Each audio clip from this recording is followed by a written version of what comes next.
Hey, folks. Welcome to today's episode on In the Mirror. I am Keisha, your girl Keisha Jett. We got Jimmy Robinson.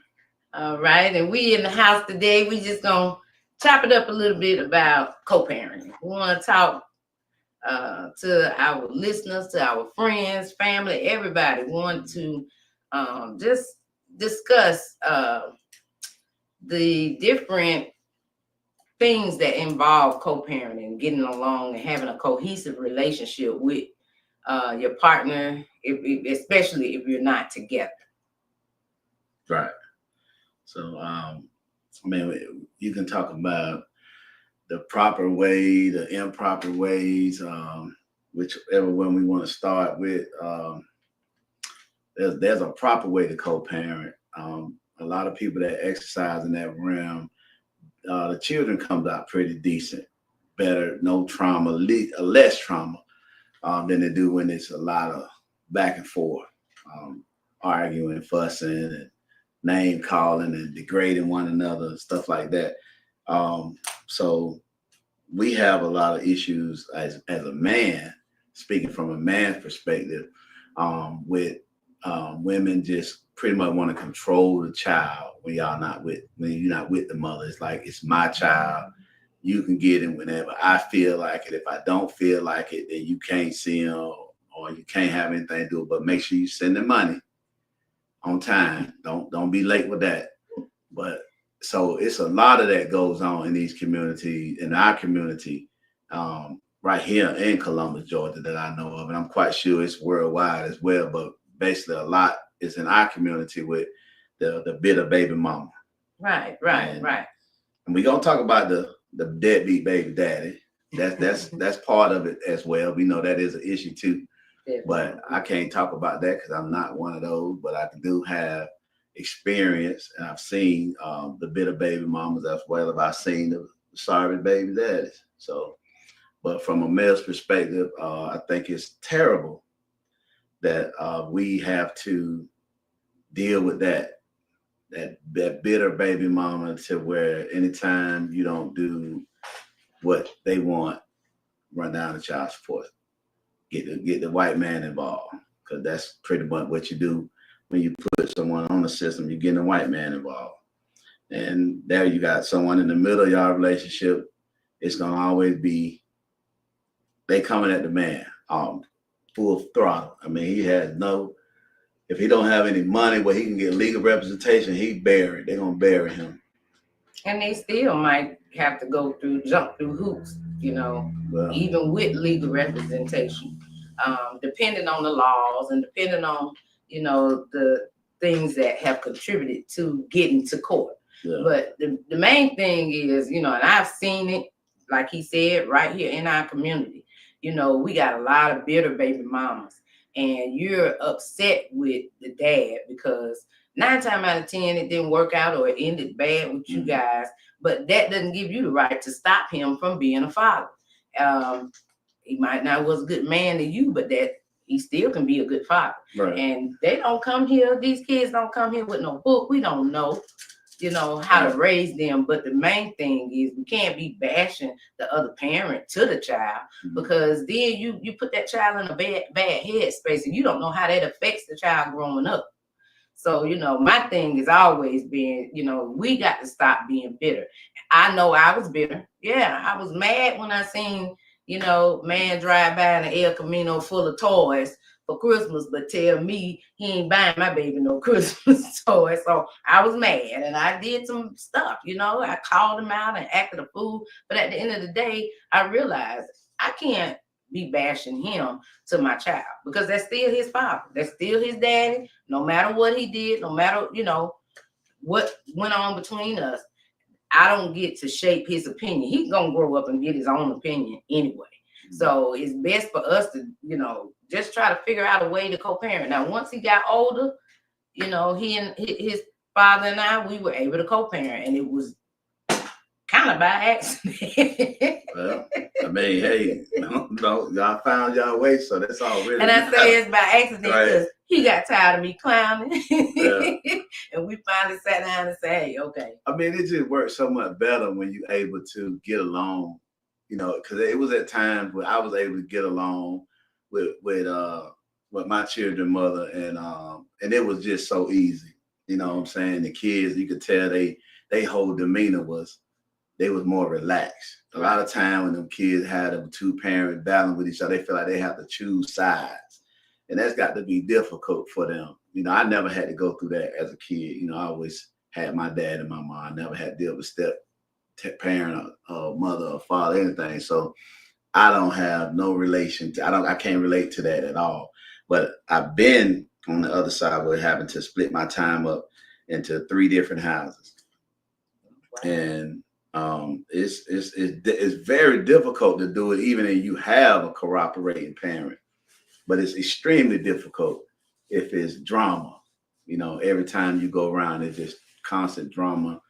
It's just this and just that and this, that. And a lot of times these women don't even have an image of a father that they can compare you to.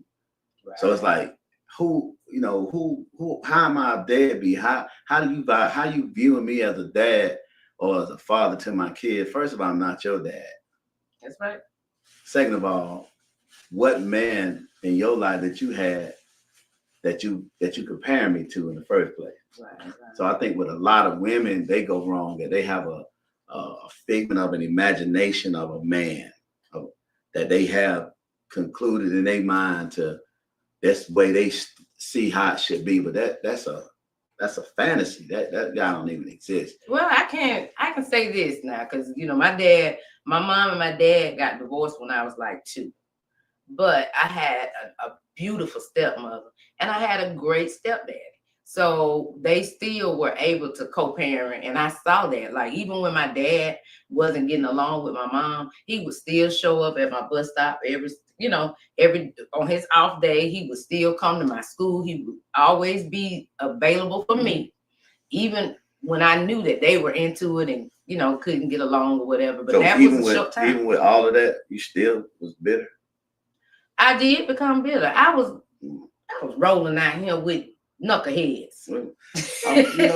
Normally when women have that model, that role model, they don't become bitter. Well, they know how to kind of put their priorities in order and understand that what's best for the child, and take their feelings and separate their feelings from how he treated them and how how he treated the kids. See, we didn't. A lot of times, the women that I'm talking about, most of them never had. Right, and we're not making good choices with the men that we choose to lay down and have a baby with. That's the biggest thing. We have to try to instill in our children. They got to make good choices. You can't just be out here dropping it like this hot home girl, and then you want, all of a sudden now you be a baby mama because he ain't around. It don't work like that. So yeah. I did have I think I had a great example of how grown people with different views on how they change, raising your children. And I think I had a great example with both of them, because like my stepdad lives in Alabama now. Well, he's deceased, but he called me daughter. No, everybody in his hometown thought I was his real daughter. He never differentiated me as a stepchild and nothing, that I was his daughter. And the same thing with my brother, my brother's mom. She was beautiful. She was a beautiful person to me.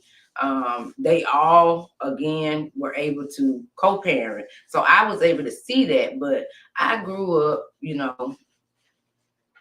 bouncing around, kind of back and forth, and like you said, that tends to play a good part in how a child is raised. So with me becoming bitter is because I was out there in the street fooling with folk I ain't had no business with. So and the company that you keep, because I realized too, I think I was telling you that, like, later on, I look back and I realized the people that I surrounded myself with, I was surrounded by a bunch of bitter baby mamas. So I started to take on some of that same thing, because, they say something like, for example, we got this thing where you dating a guy and you say, oh, he don't like my baby. I don't know why he got a problem. And I seen that more than one person was saying that. Like, I had someone that say, hey, you're gonna have some problems at that one right there. You know who I'm talking about. And I began to think he must don't like my child. Why would no, it's not that he don't like my child. He's telling me something he might see himself in that child, but we can't teach these boys how to be men. So that's the first problem. It was a man telling me about my son. I don't want to hear it. And so that's what I mean by, so would it have been different had the daddy said that? The same thing? Does that make a difference? I think so. Why? Because I think at that time now, I would be more prone to hear the daddy. Because as boys, like I said, now I wasn't in that mind frame longer. So that just come back to another discussion of being a step parent. Right. Okay. That's one of the most difficult things to do. Let's get into it. Because it's a microscope on the stepdad. Like they said, the daddy said the same thing that the stepdaddy said. It's an issue. First thing come to her mind, he must don't like my kid because it's not his kid. Not looking at what he said, right? But more the fact that where it come from. So I heard a podcast the other day was saying that it's not good for when a stepdaddy come in trying to be the daddy. That the stepdad role is pretty much through the woman. Anything you have to say to the kid, you pretty much just say to her, let her say it to the kid. You just kind of step back and let them, let her take care of her kids in that area. Okay, but how do you feel about that? I don't agree, because if that's his household, he got to set the tone. So what about the kids, especially with a certain age? You coming in, they already know you're not their dad. Right. So I had that same situation. And what men mainly do, they come in, they establish law. That's what a man, hey, we don't do this, we gonna do this, this how this gonna go. Men. Right, men. So when a man comes in the house, he doing this to his stepkid, they not gonna like that. Not at all. Especially my they never sons had did not want to hit. My sons got on the phone and called my ex and told him to come get him, let him come stay with him. But they will tell you right now, my mama made us respect him. Right. We love him and we respect him, but my mama made us respect him because, like I said to them, hey, you don't gotta like him. As long as you living in his house, you gonna respect him till you get out of here. So that was my stance. But again, I had to grow. I had to learn. It wasn't always like that, but and go right back to what I said is think about your environment and the company that you keep. Because now that I think about it, I took on a lot of the attitudes of the other bitter baby mamas that I know. And so, they're the ones that's basically saying what a deadbeat dad is. They don't get to make that. They don't get to make that call. Right. Unless they talking about their own dad. Obviously. So let me ask you. So what? And you can turn this back to me too, because I'm a step parent as well. I've been a step parent too. What are some of the challenges that you say you faced when early on in that relationship with your husband and the kids, kind of coming together and bringing everything together under one roof? What was some of the challenges that you faced as allowing him to come in and be that father figure? It was very challenging because I didn't want to offend him and make him feel like he didn't have any say so over my kids, our kids. Because when he married me, he married them. They're your kids now, boy. That's right. Also, the fact that hey, my boys didn't really want, but again, I just make them. I've always instilled being respectful. So yeah, I know they didn't like him telling them anything. Right. I found out when they was trying to move out. They was trying to run away. Right. They didn't want to be there. They didn't like him. Da da da da da da da. But some kind of way we made that thing work. Now I used to, it was once or twice I felt like he was a little bit over the top with him, but I also realized that they're boys and they need that. Right. And so I think had I had to let him just take control out the gate, he would have established law, because we had a lot of knockdown drag outs. It been WW3 over there at that house. Especially when they got on up into the teenage years. Now the younger kids, they grew up a little bit more under him, and of course the girls got him wrapped around the finger. My youngest son, he was always just low key. I think it was the oldest two, and once they saw that I wasn't budging, that they'll tell you we had to respect. Okay. Yeah. But it was very challenging. It's very challenging. I'll say from my experience as well, it's very challenging to get the mother to understand that you want what's best for the child too. Right. Just because it's not your blood, you still understand the ramification of this if the child is not raised properly. Right.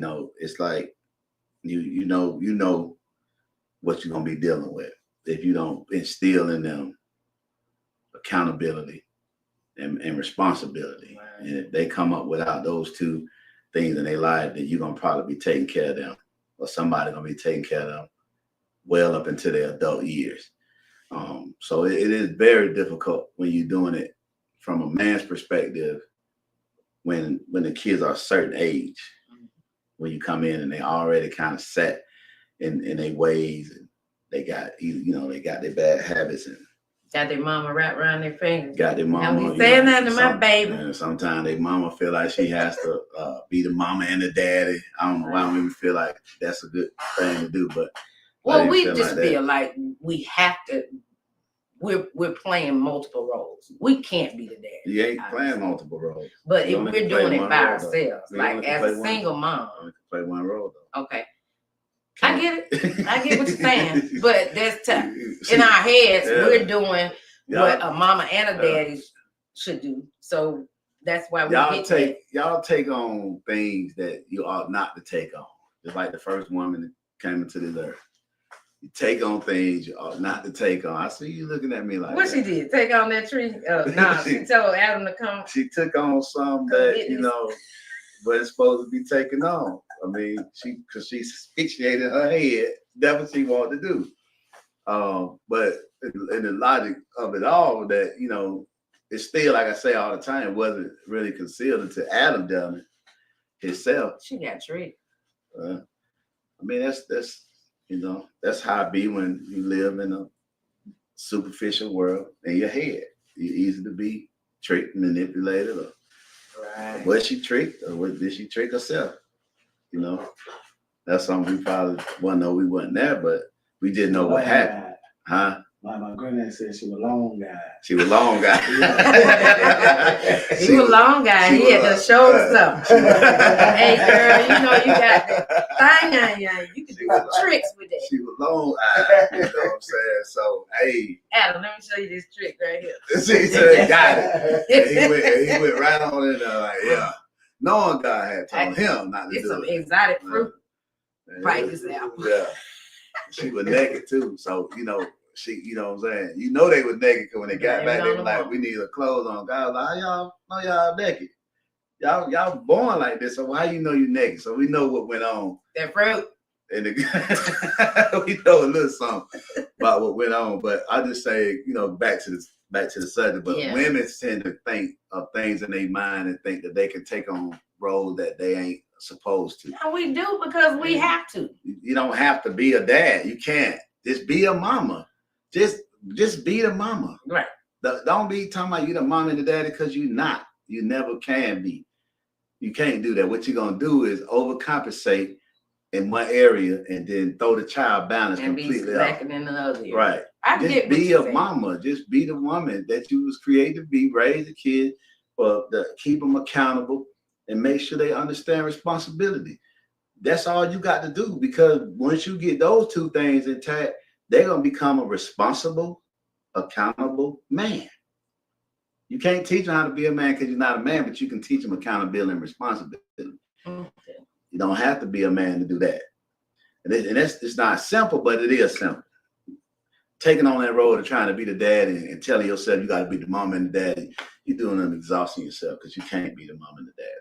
Okay, so what do you think? How do you think that affects the girls? Because like we touched on the boys. What about the little girls? Because I can teach her how to, how would affect the little girl? I can teach her what she needs to know as a woman, but I can't teach her unless I have somebody, to show her how a man should treat her. So then we got these young girls going out here getting pregnant by so-called deadbeats. Mm-hmm. So we going right back full circle on the fact that we got to get these kids. We got to make sure that we're establishing it's the same thing for the girls. That early on with the girls, with the boys. Hey, your body is precious. Right. You can't just be out here dropping it like it's hot, getting it up to everybody. Because I never told them what happened. Shit be looking like hamburger meat or something fooling around.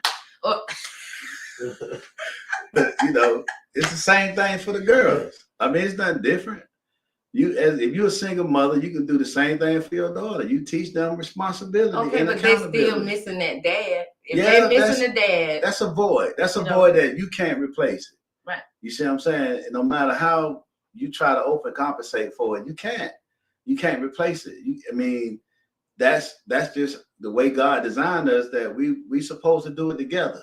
Absolutely. And a lot of times, even when we do it together, we still have trouble kids. Mm-hmm. That ain't even a guarantee that works. Yeah, because you can have two. Right. You can have two parents that have two kids, be very successful, one in jail and the other one a doctor. Yes, right.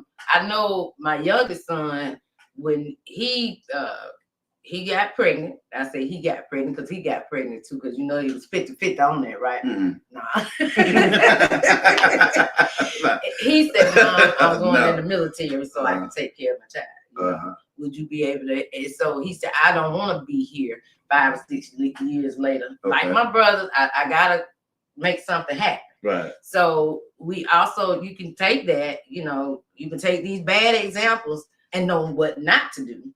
But then, like I said, it take a village. We know that. We know it take a village, and we know single mothers that y'all got it hard when you don't have no help. Definitely understand. Been there, done that. But we can't blame the man or every black man for our shortcomings, because we chose to have a baby by that person, that deadbeat. You laid down that guy. Well, each situation is unique in its own way. It is. Because sometimes a man may start off good. I do understand that. But he can start off good and go bad? Yeah. That nigga was I do believe that. I mean, I've seen it in certain cases. That's why I say each situation is unique in its own way. You can have a man that start off, he working, he got a place, he seems generous, he seems concerning, he's mannerable, and then all of a sudden he can hit a patch in his life where it just tear, it rocking. You know what I'm saying? And it just throw him off his course, and he not able to get back together. You know what I'm saying? And go through a depression or go through something that just takes him, down the dark road. Okay. And a lot of times, that does happen. That has happened. When we look at it in our older days, when our ancestors was, when they came up with this welfare system that was designed to take the men completely out of the house. Now, they didn't just come up with the system and then still left opportunity for the men. They took away the opportunity for men to be able to provide. Mm-hmm. And then when you wasn't able to provide, they say, well, look, if you kick him out, we'll give y'all a place to stay. And not only we'll give y'all a place to stay, we'll feed you. Not only if we do that, we'll give you health care. Right, but he can't come in. He can't come in. Right. You see what I'm saying? So what do you think that does to a man knowing that he can't provide for his family? He out here trying to find y'all. These obstacles out there, though. They've been put out there to keep you from being able to provide. God forbid you got anything on your record. Right. So what would you do as a man? You be like, you know what? I got to go. I don't want my family to starve. And then she gonna look at you like you the problem because you weren't here. So that put us against each other, the black man and the black woman. That was a design by this very government that we reside in right now. Totally agree. 100%. To put us to by each other, design. right, and make us be against each other. And that's the way we are today. And it has grown so much today to where we are so far apart till they not side the race. And now, you know, you got a whole nother race. Really. You know, we had a discussion the other day with some brothers that, you know, I talked to that in Charleston area, South Carolina. We was talking about the difference when black mixed with any other race, they always call them black.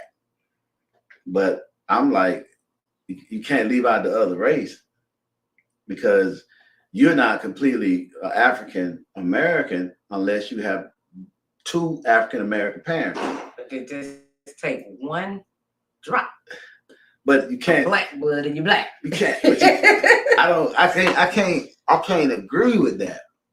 I know the black is a dominant color. That's not It's the a dominant gene. We Right, have it's a dominant color, but DNA. if I got a white dad and a black mom, I can't just say I'm black.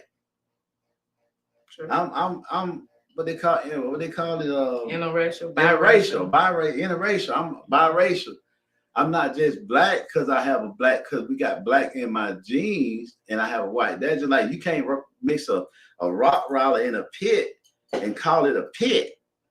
True. It's a mixed breed. So when you got, even though the black is a dominant gene, you still can't just say, like Tiger Woods, you can't identify him as a black man. You can't identify him as an African. He doesn't identify Yes, he as does. a black man. He does. He? He identifies as African American, a black man. I didn't know that. So you can't identify, like you look at Patrick Mahomes, okay, you know. Okay. Yeah. Well, I Yeah. like my niece, she used to tell you all the time, like if you say she was white and black, she said, no, I'm black and white. Okay. She identifies with her black side of the family. But if she say black and white, she's still saying the same thing. She just no, she swapping wants it you to up. say black first. That's fine. That's a reason. Right, but you ain't just black. Yeah. I mean, you can say, get right, it. I get it. You can say, yeah, you black and white, that's what you want to do, that's fine. But you just can't say I'm a black man. But Just like with yeah. Kamala and Barack, Mhm. you know, they have breeds. They not all black. Well, see, that's the thing. Maybe because there's a negative connotation being associated with being a mixed breed or a half breed or whatever, that it makes them want to identify with that blackness. So they'll say just black I mean, or whatever. they can. I mean, it's your preference. You know, your prerogative to do how you want to do, like Bobby said. But when your DNA is not going to just register all African, if you have European descent as well in it, you're going to have the difference of the two and some other stuff. Because I did an ancestry, and I got a whole bunch of stuff. You know, Sure, we are. I mean, so I'm just saying. Of course, we do. But I'm just saying you can't just narrow it down when you have a one parent white, one black, and say, hey, I'm black. And that's what they do. And I think they do that just to keep their race pure. Well, obviously. And it mixes up ours. Right. So what the reason that we got on this platform is because we wanted to talk to our black man and black woman. So, you know, like we were talking about co-parenting, we're talking about us getting together so we can coexist. We want to be able to communicate using our love languages so we can have this unified culture. We need to get back to our roots. We need to get back to our unit, you know, the black and the black man and the black woman. And so, you know, like we was talking about with the co-parenting, I do, you know, I agree with you guys about the bitter baby mamas. I've watched it and it's ridiculous. At this point, it's like, you know, what is this thing going on with? We gotta have, we looking for high value men. And like I was telling y'all, you know, the other day, how could you expect? So what is a high value man? A high value man, that's a man who got his own car, who got some money, who got his own house. So the value based upon material things. Absolutely. but I guess in a higher status, you know. We're looking for men. Sound Well, like we say we want these men that got it all together, like but we don't idolatry. have it all together, right? What you say, idolatry? Yeah, that was something to me. I mean, Well, it's the idea. yeah, And it go back to, you know, like even with parenting, it's the idea that we put in our heads that we want. And then when they don't live up to that fantasy, fictitious figure that you put and made up in your head, because you sure didn't see it with your dad or your stepdad and nobody else, because we didn't see none of that. You know, you put that in your head. And so now he's not living up to the figment of your imagination, and he's a deadbeat. So we gotta stop doing that, ladies. We can't be bashing our black men like this. We got to learn to come together with them so we can raise these kids. What is the who's the catch? That's I see a lot of podcasts about who's the catch, you know, and everybody just got their, you know, their opinion on who's the catch. Is the man the catch? Is the woman the catch? What do you think? What do you think? It's the woman, obviously. Bo, what do you think the catch? Between the man and the woman, who would be the catch? The man. See, I say that because everything depends on him. Because he has to provide. He got to go to work. He got to get the house. He got to make sure the car's ready. He got to do everything. She play a part too, but his part way bigger. But see, you got these women up here. You got too many women doing it now. Right there. I hope y'all heard that. Say it again, Bo. I said, y'all women play a part too, but the man part is way bigger. Okay. All right. Because if you always you hear more women say, I got to be the daddy and the mama, and then you hear a man say, I got to be the mama and the daddy. Hey, brother. Well, ain't no man gonna say I got to be the mama. But I'm saying though, because that ain't his role. Right. He understands that ain't y'all role to try to be the daddy, but y'all say that. But, and then justify it too. Try their best to justify it. Like she's still trying to justify it. You know what I'm saying? Am I really? In a little bit. No, I'm just telling you where we were coming from. That's not my mindset now, obviously. But I'm trying to get y'all to see like where we coming from. That's why a woman says that. We know she ain't. So why you feel like women to catch though? Because I'm a woman. What that mean? Because I just want to be. You want to be? I agree with y'all. I just like to be a little controversial. I feel you. I know that. You feel like y'all the catch. I always felt like, if a woman to catch, she got to be a virgin. That's a catch. What? Virgin. Because that's a rare. Okay, so that's vice versa then. It's not a vice versa. See, why is it always one-sided? You got to take that up with God. No, I'm taking it up with you. I mean, one-sided. I'm just saying, that's just the way we was created. Okay. So if you believe in the word, you believe in the Bible. That's how it was written before we was here. You see what I'm saying? You know, if the woman wasn't a virgin on wedding night, they'll stone her. But you ain't never seen it in there that it required men to be virgins. No, because y'all can be whores and have. No, nobody said right. I mean, it's not whores, but we can have multiple women. Horse with the W, horse.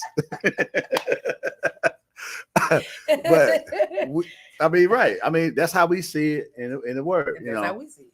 So, hey, I mean, that's how it is. You can't argue with that. I mean, you can, but I mean, you know, then you be arguing with God. Then I mean, but I'm just saying. So if you're gonna catch, if you're a catch, you have to be you got to be pure, right? You have to be pure. So then you need a pure partner because he's gonna taint you. That tainted semen. Oh. Okay, you guys say the man is the catch. The man is the catch because he provides. He's the provider. Yada yada yada. What do y'all say to these women who say I don't need no man because I got it all. I don't need no man to pay my bills. I pay my own bills. I got my own car. I got my own business. Hey, I'm a high value woman. She a man. She's a man. That's it, sir. Yes, She please. still need a man. Right. They say they don't need no man. They can go to Starship and get what y'all got. When she go get her oil change, where she going? That's what I finna say. to take 5. Right. And who changed it? Men. A man. Right. I can change my own oil. Y'all better get on it, ladies. When she need her house painted or her toilets fixed, when she needs some work done, who she going to see? Well, you know. She going to see a man. So you can't say, just like we can't say we don't need no woman. When that thing get hard, what we looking for? A woman. They got dolls and stuff at We want a Starship. woman. That's that, you know, that ain't nobody finna do that. But I'm just saying, these women we gonna need argue each other. you down. And I won't argue with need her. I wouldn't argue with a woman that say that because of the fact that she got issues. Oh, she got feminine issues. She do, because So, I need you. I wouldn't even black argue. man. I wouldn't even don't wanna argue with open my that. door. We I don't need wanna each change other. my oil. I don't want to take the trash out. I don't want to cut the And grass. you shouldn't want to work. So I need you, man. I don't know a woman on this earth that really wants to work. Well, That want to work. Let's think about that want to work. Now they work because they have to do what they got to do. But if they're given the opportunity to say, if you don't work, I provide all this and actually do that, I don't know, not one woman wouldn't take that. Be careful. That's all I'm gonna say. You see what I'm saying? No, I did. My husband said I'm talking about after a certain time you right. don't have to work no more. So I can say there are men out there that will say that and Right. will do that. That's and able to honor do that. that. That's right. If you able to do that and y'all got children, that's the best thing to do. If you starting a family and y'all making children together, the best thing to do is for one person to work. That way the woman can tend to the kids the way they need to be tended to and not having them dropped off at the daycare or grandma's house or Aunt Susan Bell's house, all of that. Stay at home with them. That's the old fashioned, and it worked. It does. A lot of people would say, "Oh, yeah, we ain't in the old fashioned," but the old fashioned ways worked. We was more oriented. You wouldn't be the way you was now if you didn't have some of that old fashionedness in you. True. That's So true. it worked. So whatever your parents did, they probably weren't perfect, but it worked because you were able to keep moving and keep being successful in your environment and working and being responsible. Right. So they instill responsibilities in us with their old fashioned ways. What we're doing with our children, we're taking that away from them because we don't want to be old fashioned. And now the kids ain't respecting nobody because they're not afraid of nobody. And they killing each other by mass numbers every day. Every day we watching young men, prominent young men, ruin their careers, ruin their lives with one bad decisions. And it take a couple of seconds. Just one bad decision. That one bad decision to affect the rest of your entire life. And it's because we got so many, and I'm not blaming women. You know what I'm saying? I'm really blaming. I really think you are. I'm really blaming society, and I'm really blaming the entities that we operate under. Yeah. That's why I referred to it back to the welfare system and when that was created. Mm-hmm. And I understand women had to do what they had to do because men got so far away that they didn't know how to come back. Right. And women was having to raise these children by themselves, and they had to work. You know what I'm saying? And I still think it all was. I know it was a design that was created by our adversaries to be able to draw us away from each other and put us in the place that we in right now. To now, our children are killing themselves and killing each other by the mass numbers every day. Mm-hmm. They filling up these prisons. They doing everything that they wanted them to do, and at the same time, our women is so strong and driven about making money till they not at home with the kids at all. So the kids are pretty much by themselves. You see what I'm saying? And I know the women say, well, we got to do because the men ain't doing it. You right, sister. You right. I'm not saying that the men out here, they're in their place. Neither. They not.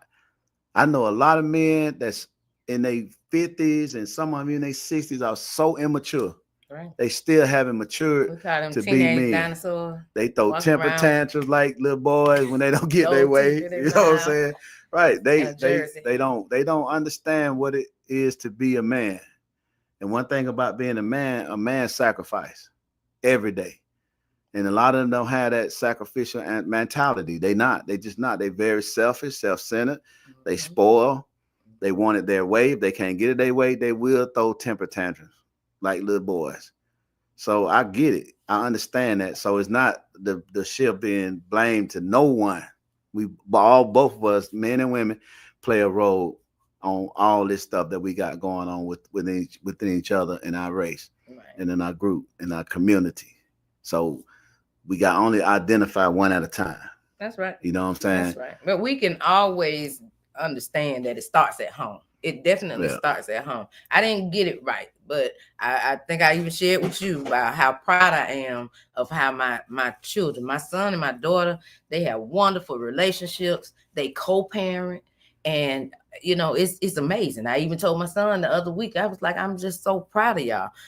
My daughter and her husband, they work really well together. It's so cute to see him walk around with one baby on one arm and one baby tied up to him, and he cooking dinner while she, they make it work, and they got a schedule. And even with the other outside parents, when they have something for the kids, everybody comes. They're all welcome, and we all get together, and it's beautiful. So it can be done. It takes some hard work, and sometimes it takes sacrificing. You're gonna take that all the time. It's gonna take a lot of sacrificing. It'll take sacrificing all the time. It can be done. Compromise. And then also, like I said, it starts at home, because I think I taught my girls till they were just blue in the face about teenage pregnancy, about STDs, about having multiple sex partners and things of that nature. So when they turned 18 and they were, hey mom, let's go. We're good. They both are still with the same guy that they've been with since high school, since 12th grade. And they have healthy relationships, and they have healthy children. The children are better. They're happier. They're growing up in a lovely environment. Right. So that's the thing. We have to learn how to co-parent so that our kids can come up in this loving environment, Gotta keep that family environment. Absolutely. You know what I'm saying? Just that unity. Right.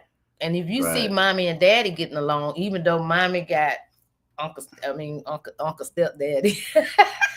Mommy got a husband, you got stepdaddy, you got stepmama. But if you could see them getting along and coming together for the sake of the kids, that creates a productive environment. We start to create productive citizens. We got children that'll be responsible, and like I said, not go out here and make these mistakes, because we all make mistakes. Yeah. However, it's how you handle it. What did you learn from that mistake, and how you apply it after? It definitely starts in the community, and the community, like you said, definitely starts at home.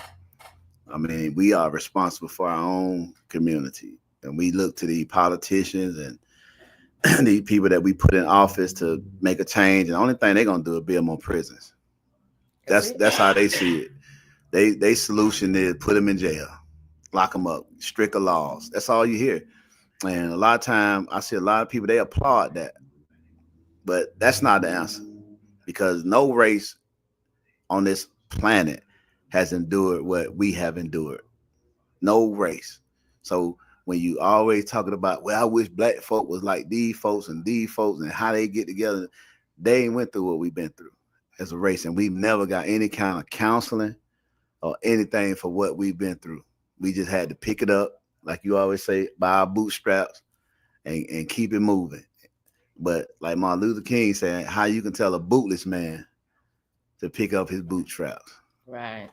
And that's what we've had to do. And nobody gives a damn. Nobody gives a damn. They think we need to get over it, move on, keep going. So it's very hard for me to have any kind of compassion for any other race that's going through whatever they're going through, when my people are still being oppressed and mentally enslaved right now today. Well, now we got this, social media. And, everybody wants to live like the Joneses. So going back to what I say bitter baby. I'm gonna have a bitter baby mama rant all the time, probably. But going back to that, you know, I'm looking at you guys out here. What? $70, $80, $100 on these caterpillar lashes. You know, y'all can just bat 2 or 3 times. You're probably gonna fly up in the air because it's just ridiculous. Eyelashes, makeup. Hold on with the lashes. Some of them lashes look sexy. Some of them do. Now you gotta make, yeah, some of them do, but I'm talking. You know what I'm talking. I'm just messing with you. Yeah. It's overkill. BBLs, all these they paying $120 on the nails, just the nails and the makeup and the lashes. They say they got a black market. $200-$300. What about your wig? I'm looking at black y'all. market BBL shop. Get BBL shots, and you know what I'm saying. Hey, well, they're like you going and get a bag. More power to you. I'm scared of that. Y'all can have that. It's you know, another thing that I see, and I know I'm probably finna make some people mad, but hey, this is just observation. Is I see black women like trying to be white women. Cause that's what I'm talking about. All of that, you know, extra the blonde stuff. Wigs and the eyelashes, you know, the hair, the Brazilian hair. It's kind of fun to be a blonde sometimes. You know what I'm saying? I just ain't never seen a black man trying to be a white man. Not in character. He might act like one with his, you know, demeanor because he, you know, he's trying to fit in with them. But to go in character or this, you know, trying to be like white women, I don't get it. I wish our sisters would understand that they are beautiful just naturally the way God made them. And they don't have to enhance. Y'all have what all the women want. But see, all the racial women like we want to be like white women. That's what it looks like. Because that's what it looks like. Anyway. That's what it looks like. Yeah. But I think it goes back to like literally, you know, this is considered nappy. I know it's not nappy. I know it's natural, but look at our hair texture. So, we've been told because of the color of our skin, and then y'all choose the lighter skin, long, pretty hair. So we have this idea in our head that we're not beautiful enough, or you know. So I think that it may be women are just trying to appease to the man, okay. And not so much of that to themselves because they got low self-esteem, you know, obviously if they doing all this stuff. And I know a lot of the bigger women, don't y'all come for me. I can throw some hands, but I can run real fast too, so you ain't gonna catch. Don't come for me. But I know a lot of bigger women. You can run real fast. Yeah, I can run real fast. I stick a move. Run on out the door. Right. But these bigger women are compensating. Darker skinned women are definitely compensating. Y'all got it. Y'all know what I'm trying to say. We're trying to compensate for not feeling beautiful or not feeling pretty enough, or you know, like I said, I had somebody tell me, you know, why you do that to your hair? What? I didn't do nothing. I stopped permanent because it was taking it out. I realized all of these chemicals that I'm putting in my hair. My hair is very healthy and it's long and it's growing. I don't have to do all that stuff to it. And it's cheaper. I don't have to go pay all this money for something to take my hair out because it's not designed for my type hair. So I am comfortable in that. I even had somebody say, girl, look at them grays. You need to go ahead. You need to go and color your grays. Well, look, it is what it is. This is the way God made me. I'm gonna be okay. You don't need to hide that gray. The Bible said that's wisdom. It is, and I'm okay with that. But until we become being okay and comfortable in our skin, you know. But so how do we deal with that? There, so how do we address that? Because it's becoming more and more common now. I think if the men, and I say men, I think if the men would compliment us more, because I tell you one thing, when I got my hair cut, it was real damaged and I got it cut real short. I was going through a phase too. I decided I was going to cut everything out, and I had a fro, and I was not feeling it because I was Florida having fro. I wasn't feeling it because I was like, I look just like my dad. Looking like a man. I left the barbershop. I went to one store. Some guy came in there. Hey, they're looking like a Nubian princess or something. He called me. Right. I went somewhere else, and this other guy called me a ebony. I got oh, you can tell me nothing. Then, even though I knew that before they told me that, it boosted my confidence. And I always sit down and say, you know what? It's when I'm in my most natural state that I get the most compliments. Right. You know, and these men they ain't even studying all that. Girl, you gonna take that wig off anyway. You're gonna sweat it out when you get done with you. He ain't studying them. You don't need all that. So you saying it's more of a self-hate thing? I think so. I really do. I won't say hate, you know, I just Self-dislike, dislike self. I mean, low self-esteem. Identity crisis. I think it's low self-esteem. I think it's low self-esteem. But you know, that's just something that I watch, pretty. Especially the young girls, the younger ones, like the 20 and the 20 and 27 to 27. A lot of them wear these white wigs, blonde wigs. Great. It's it. I mean, I ain't criticizing nobody or nothing. I just see it kind of going like too far out there, and I just wonder what's up with that. Why don't one just want to be they self? I see now, even with the men, they got the damn men they losing their hair. They got the damn piece they put on the top. They got wigs. You know what I'm saying? They bring the men into it. You know what I'm saying? And my son said, "Daddy, you might want to get one." They're like, "Man, I ain't worried about no hair. I ain't paying these bills." So right. I mean, I'm who I am. You like it, don't. You don't. My wife, she pretty seem like she like it. So that's all that matters. She stuck around for a while. I think that's all that matters. So hey, yeah. But it's like I think it has a lot to do with, like you say, self-esteem and things. I just wish we can get away from that, get back to where we at, because people, they talk about you, but they envy you. That's it. Now we are the most envied race of them all because of the God-given talents that we have that don't no other race too much have like we have, and especially the black woman. Them women they want what black women have. That's why black women get treated so bad at the hospitals, at the doctors. They do, and you talk to a lot of black women, they'll tell you they get treated real bad in the hospital. It's because that what they possess, that they want it. Mm-hmm. And that's the reason why I became a doula as well, because I remember my experiences having my children. I know I was a teenager, and one nurse came in there and she was blunt with it. All these teenagers having baby. My mama said she ain't the first one and she ain't gonna be the last one, but this is your last time coming in this room. Get out my daughter's room. My mama put her out.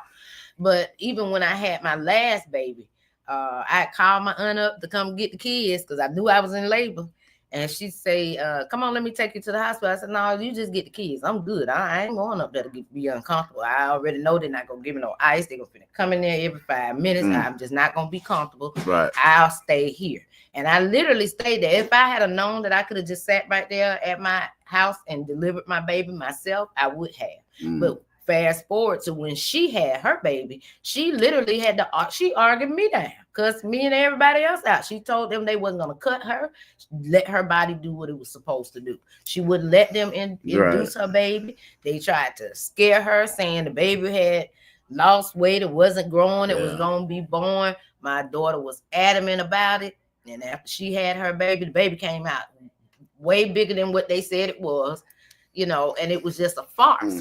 So even with the young women having a bunch of C-sections, I know I was a teenager and pushed the baby out. I got a daughter that's 27 that's healthy, go to the gym every day, and y'all gonna talk her into this and see, no, they're not treating us right in the hospitals. I'm gonna say that. And you can do what God sent you here to do at home. Need a doula? Get at me. Get at your girl. All right. We got a doula here. Yep. All right. So, master of many trades. Always. And I think that's what they hate about us too, because do everything. We can do it all. Ain't nothing we can't do now. That's right. But organized. And anything that man, we can't get it together for nothing. But anything that we do, and I think even as a young girl, I always just wanted to be the best. So anything I do, I got to be the best at it. Or I can, it's going to get the best of me, because I just put my all into everything. And I think a lot of people, like you said, envy that. And we don't even see that. We so busy trying to be like them. Right. Well, if we can take their cohesiveness and how they unite, how these families unite. I seen a podcast, I think. Well, no, this guy did a video. He was a Mexican. He did a video to the blacks. And he said, you see SA, how he got that new car. He said, you know how? Because we work together. We help each other. That's the one thing that black people not doing. Y'all got to stop fighting each other. Y'all got to stop being jealous of each other. It goes back to, like I said, though, you know what I'm saying? When I hear people of other races say that, I congratulate them. Okay, that's good for y'all, but y'all haven't been through what we've been through. And then still have to stay in the land with the ones who oppressed us and try to come out of it. Y'all running over here after we didn't got it straight. You see what I'm saying? So, I don't want you to tell me how we need to be. Just be who y'all be and be happy about it. Sure. You ain't been through what we've been through. Your folks ain't been slaves for 400 and something years. And then after slavery, you was being lynched on a day-to-day basis. Y'all ain't did that yet. But they gonna say that was 400 years ago. Yeah, but the scars are still here. Right. Y'all, the Europeans are still living off their ancestors' wealth. They still living off that, the power that they got from that. They still living off that. Look at the Supreme Court, look at all the superior courts, all the way down to your circuit court is ran by what? Okay. So they have the system in play to where they can oppress us. They can ruin our lives by one phone call, one email. They can take you out. So I don't care nothing about what the Indians or the Mexicans or whatever they say that they do together. That's great. Kudos to y'all. But when your folks done been slaves for over 400 something years and y'all make it out of slavery and still be able to dwell in the same land with the ones who slave y'all and make the progress we've made, then we could talk. Then I'll listen to you. But until then, keep your comments to yourself. That's how I see it. Don't want to hear it. Okay. And I understand that. That's deep. That's real though. That's real. They never went through what we went through. And then even now, generations later, this is why we coming to the platform to talk. Right. So we can get together, so we can learn how to build up our community. And by our community, we mean black folk. All right. Africans, Americans. That's better term. Niggas.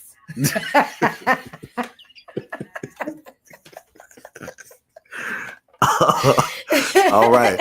Okay, so we're gonna wrap it up. So I'm wrapping up. I think we've covered a lot on just about everything. Started with the co-parenting, just moved all the way into just the issues that we face on a day-to-day basis in our relationships and our family. So it's like the main thing that we need to focus on is family. That's right. It's family unity, bringing the family back together, going back to some of our old values and old cores that our great grandmothers and grandfathers had instilled. And those values and those cores are still valid today.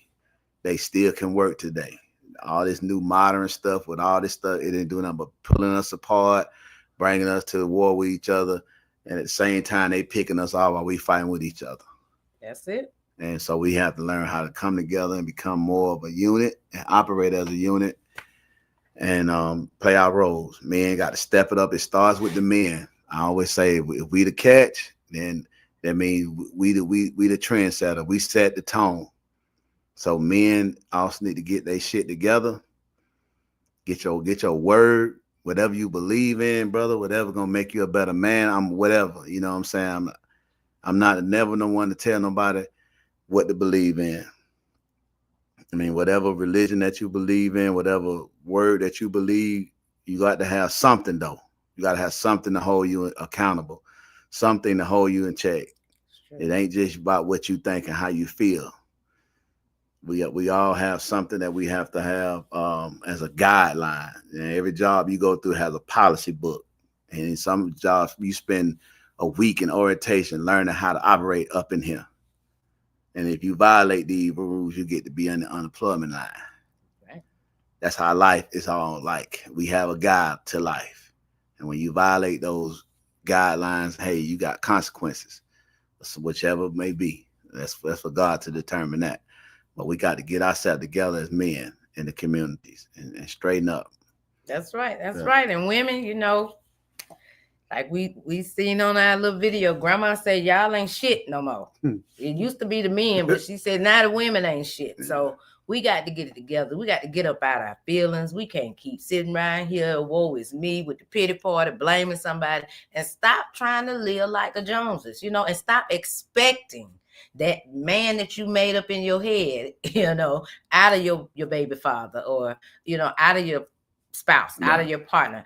Stop expecting that. These men done had it tough. They done took them out the home. They done made us batshit crazy because we run around here talking about, we gotta do it. I got to be mama and daddy. You know, hey, we got to get out our feelings. We got to learn how to try to communicate with your men, your black men, and or you know what, your spouse, period.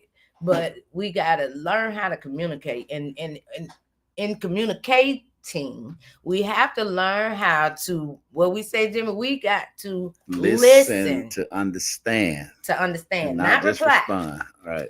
Because a lot of times we just trying to, and then you done missed the whole thing he said, because that one little part that you got to jump on, you got to hurry up and reply on that. I'm guilty. I did it. Like double dutch. You know, you double dutch, you waiting on the rope. Right. It don't never stop. So you got to wait on the spot to get in. Right? Yeah. That's how a lot of conversations go. You ain't waiting on him to stop or to make his point. You just waiting on the moment you can get in there and get your word in. It ain't even disregard anything that he done said. So we definitely got to learn how to open up the floor for discussion, communication, actively listening to the other person. Right. And you know, waiting your time, because Jimmy said something the other day that was really profound, and you know, I had to use that as well. You know, when somebody tells you that you've offended them or you've done something, or you know, they're trying to tell you how they feel, don't stop them by saying how you feel. Let them get it out. You know, let them see that you're actively listening to them. You know, deal with your part later on, because this is their time. They open up that floor. And I think that's a lot of the problem that's, you know, within in these situationships. It's the communication. And see, I know me, you know, you say one thing, I'm gonna fly off the handle. Ain't nothing we not gonna even talk. Right. You can't yell at me because I'm yelling back. You know, so we have to learn how to get our feelings get up out of our feelings. Take ourselves up out of this situation, especially when you're dealing with the other parent of your child, because you want to create an environment where your child is in a loving, cohesive environment to help them be better mentally, healthy mentally, because we got real mental patients out here. They popping off. They picking each other off for those that, you know, designed it to be that way. Right. So basically, the root of the problem is, in all relationship, is communication. All right, people. So we're gonna wrap it up here with the show called In the Mirror. We was calling it Love Language, but we've changed it to In the Mirror now, because majority of our problems that we realized are the person in the mirror. So we felt like that was a good name to be able to cover a variety of topics and not just kind of narrow us down to certain topics, because we definitely need to get this communication thing going on. So In the Mirror will be the name going forward, and look for great things for us in the future. And we look for great things for you guys as well in the community in the future. All righty. Coming live soon. Check us out, y'all.